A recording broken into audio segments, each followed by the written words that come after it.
दोस्तों नमस्कार। दोस्तों हमारे चैनल भाटी प्रॉपर्टीज में आपका बहुत बहुत स्वागत है। दोस्तों न्यू नोएडा क्षेत्र में स्थित गांव में ज़मीन के दाम 2 करोड़ प्रति बीघा तक पहुंच गए हैं, मगर न्यू नोएडा की फाइल आगे नहीं बढ़ पा रही है।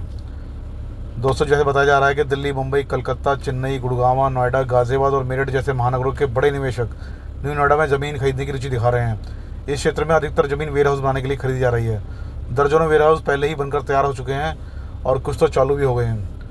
दोस्तों इस प्रोजेक्ट की फाइल अभी तक एक कदम भी आगे नहीं बढ़ी। इसके बावजूद यहाँ की ज़मीनों के दाम में इतनी तेज़ी है कि पूछो मत। न्यू नोएडा क्षेत्र के स्थित गाँव में ज़मीन के दाम 1 करोड़ से 1.5 करोड़ प्रति बीघा का पहुँच गए हैं। जीटी रोड सटे गाँव में तो ज़मीन के दाम 2 करोड़ प्रति बीघा तक पहुँच गए हैं और किसान उससे भी ज़्यादा मांग रहे हैं और इन्वेस्टर घूम रहे हैं कहीं किसी किसान सौदा हो जाए और हमारी यहाँ पर ज़मीन मिल जाए। तो दोस्तों इतनी तेज़ी दिखाई दे रही है, लेकिन फिर भी पता नहीं अथॉरिटी क्यों या सरकार क्यों सो रही है, समझ नहीं आ रही। यह स्थिति तब है जब किसी आधारिक घोषणा की अभी कोई घोषणा नहीं हो पाई आधिकारिक। दोस्तों न्यू नोएडा की ज़मीन की कीमत में इस तेज़ी कारण एक नया यही बताया जा रहा है कि मुख्य कारण जो है ग्रेटर नोएडा में एशिया का सबसे बड़ा कंटेनर डिपो, लॉजिस्टिक और ट्रांसपोर्ट हब बनने जा रहा है, जो दादरी में बनने जा रहा है। यह परियोजना क्षेत्र में वाणिज्यिक गतिविधि को बढ़ावा देने और निवेशकों के लिए यह क्षेत्र और भी आकर्षक बन जाएगा। इसके अलावा उत्तर प्रदेश सरकार ग्रेटर नोएडा में रेलवे लाइन से सटे क्षेत्र में 745 एकड़ में बन रही एक इंटीग्रेटेड इंडस्ट्रियल टाउनशिप पर विशेष जोर दे रही है। यह टाउनशिप भी क्षेत्रीय विकास और निवेश के अवसर को बढ़ावा देगी। यह टाउनशिप अजयपुर, चकरपुर, भोगपुर, कैमराला के नज़दीक बन रही है, जो आपको जिसके बारे में जानकारी होगी।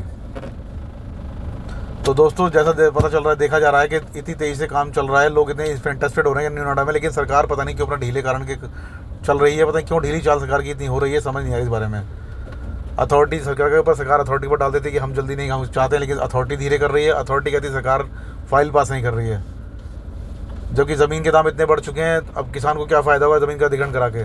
ज़मीन प्राइवेट इतनी महंगी बिक रही है और सरकार अथॉरिटी वो रेट दे भी नहीं पाएगी, तो कल को फिर दिक्कतें आएंगी, अधिग्रहण करने में दिक्कतें आएंगी और किसान को रेट कम मिलेगा तो किसान भी ज़मीन जल्दी से देगा नहीं, और ये दिन ब दिन रेट बढ़ते जा रहे हैं।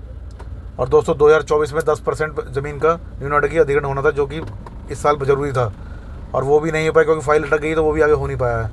अब पता नहीं अथॉरिटी क्या चाह रही है, क्या सरकार चाह रही है, लेकिन ज़मीन के दाम बहुत तेज़ी से बढ़ पा रहे हैं। चाहे इसमें फाइल आगे चले या ना चले, लेकिन ज़मीन के दाम दिनों दिन तेज़ी से बढ़ते जा रहे हैं। और इसके लिए इसके नतीजे सरकार को पूरे भुगतने पड़ेंगे, क्योंकि आगे किसान बिल्कुल ज़मीन अपनी देगा नहीं। जनरेटों में ही लेना चाहते हैं।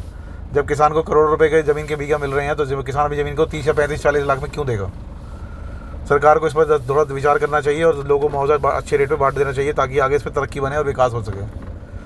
तो दोस्तों इस बारे में और कोई खबर मिल नहीं पाई है। जैसे अगर कोई आगे खबर बनेगी, कोई अगर जैसे फाइल पास होकर आएगी या कोई भी इस बारे में खबर मिलेगी, तो आपको ज़रूर इस बारे में जानकारी दी जाएगी।